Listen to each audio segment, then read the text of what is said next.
Bharuch railway ગોદી વિસ્તારમાં ફસાયેલા આખલાને કાઢવા જતા કાસમાંથી માનવ કંકાલ મળતા ચકચાર। ભરૂચ રેલવેની બાઉન્ડ્રી વોલને અડીને આવેલી કાસમાં આખલો ફસાઈ ગયો હતો, જેને બહાર કાઢવાની કામગીરી ચાલી રહી હતી। દરમિયાન જાડી ઝાખરા વચ્ચે કાસમાંથી માનવ કંકાલ મળી આવતા રેલવે પોલીસ દોડતી થઈ હતી। પોલીસે કંકાલનો કબજો મેળવીને તેને પોસ્ટમોર્ટમ અર્થે સિવિલ હોસ્પિટલ ખાતે ખસેડ્યો હતો। સમગ્ર મામલે જીઆરપીના અધિકારી એસ.કે. રાણાએ માહિતી આપતા જણાવ્યું હતું કે પ્રાથમિક તપાસમાં મળી આવેલો કંકાલ આશરે 70 વર્ષના વૃદ્ધનો હોવાનું જણાઈ રહ્યું છે। મૃતકની ઓળખ છતી કરવા માટે ડીએનએ સેમ્પલ લઈને સુરક્ષિત રાખવામાં આવશે। આ ઉપરાંત ભરૂચ અને આસપાસના વિસ્તારોમાંથી ગુમ થયેલા લોકોની યાદી મેળવી તપાસ તેજ કરવામાં આવી છે।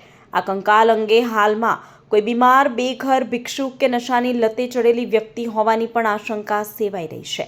આ માનવ કંકાલ કોનો છે અને તેનું મોત કયા સંજોગોમાં કે કયા કારણોસર થયું છે તે અંગે પોસ્ટમોર્ટમ રિપોર્ટ અને ઓળખ છતી થયા બાદ જ સાચી હકીકત બહાર આવશે।